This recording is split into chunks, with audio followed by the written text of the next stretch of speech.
Incoming transmission.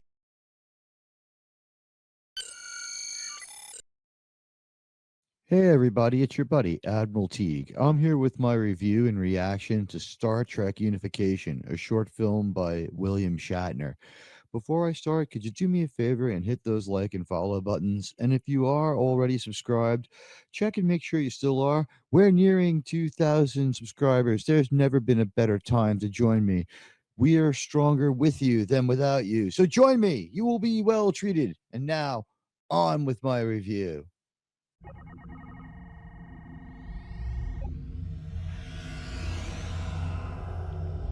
Time is the fire in which we burn.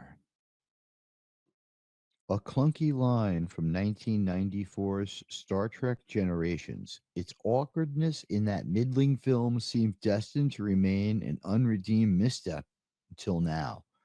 Unification 65874, released November 18th, 2024, finally imbues life into the line, giving it long missing meaning and a new, better context. Unification is a breath of fresh air for the fandom after 1,016 weeks and 4 days without a legitimate Star Trek series on the air. That time stretches back to the end of Star Trek Enterprise in 2005 when the NX-01 turned off its lights for the last time.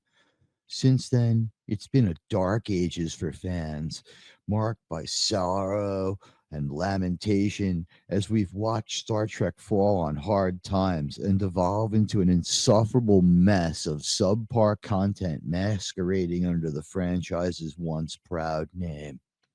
This film is a well deserved breath of fresh air after 20 years of harshly inept and deeply failed stories that were Star Trek in name only. Anchored by the legendary William Shatner, Unification transcends the mere fan service to become a cultural milestone. Shatner, whose career spans decades of iconic roles, brings unparalleled gravitas to this project. At 93, his performance and executive producer credit reaffirm his commitment to the series that made him a household name. His enormous experience and legacy as Captain James T. Kirk infused the film with legitimacy, ensuring its status as a true Star Trek triumph. The title, Unification 765874, carries a layer of intrigue, with the numbers referencing Yeoman Colt's Starfleet identification from the extended comic book lore. Colt's inclusion ties the story back to The Cage, Star Trek's very first tale, bridging the franchise's origins with its modern storytelling. While her role is small, her presence is a respectful nod to the past, weaving old threads into the fabric of this new narrative. The only person in this story to know Yeoman Colt is Spock. The story itself is steeped in a speculative and introspective science fiction, turning the spotlight on Gary Mitchell, played once again by Gary Lockwood. With the help of CGI makeup, Lockwood reclaims the role that made him iconic in Where No Man Has Gone Before, Star Trek's second pilot. Lockwood's connection to 2001 A Space Odyssey, where he played Frank Poole, immediately sets the tone for the kind of tale that we're going to get. This is one that leans into Asimovian, Bradbury-ish, and Philip K. Dick themes while still being true to Gene Roddenberry's Star Trek. The franchise has explored these ideas before, particularly in the motion picture and second pilot Where No Man Has Gone Before. Here, they're presented in a different variation of proportion, offering a tale that feels both innovative and deeply familiar. Mitchell's role as an antagonist turned benevolent force is central to the narrative. His godlike powers, initially driven by resentment and arrogance, now serve to create a pocket universe where Kirk and a dying, bedbound Spock can share one final journey. Mitchell's presence reframes Generation's awkward invocation of Delmore Schwartz's poem, adding depth to the concept of time as a consuming fire.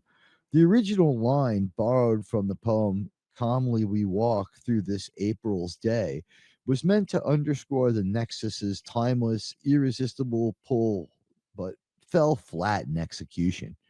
Here, the line is somewhat redeemed, resonating with Mitchell's transformation and his desire to give Kirk and Spock the opportunity to face their final moments together.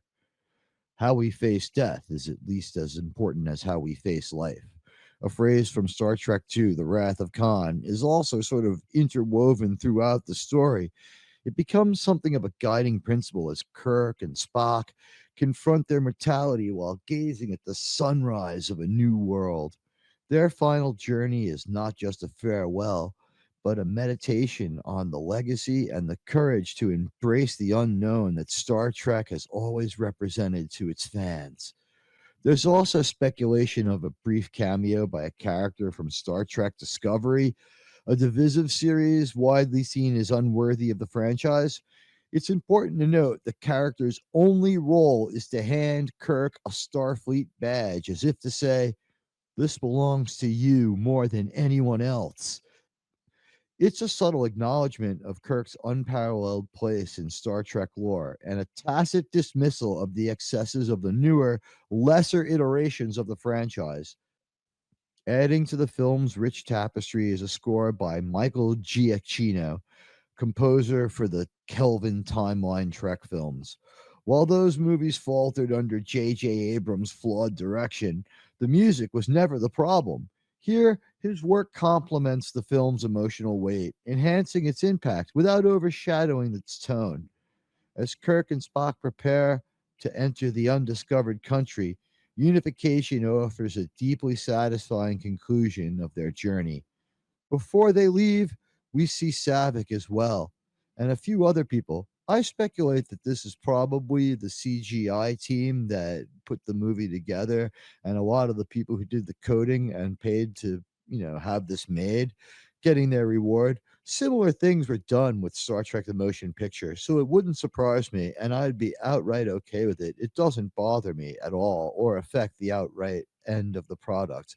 Who these people are really is unimportant. Kirk either knows some of them or, they're just there present in this Nexus heaven, Elysium like area that Gary Mitchell is allowing Spock and Kirk to have this unification in.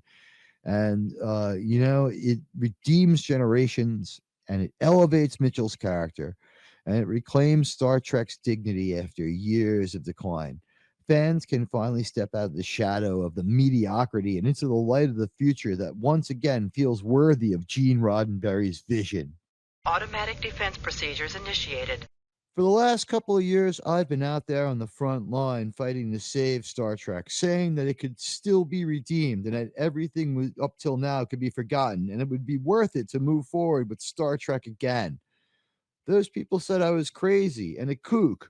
Well, 7.5 minutes after starting to watch that movie, what do you think of the idea of saving Star Trek now?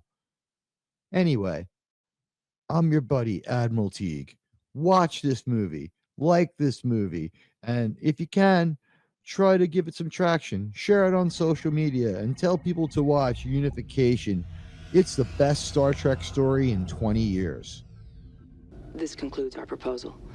Thank you for your attention.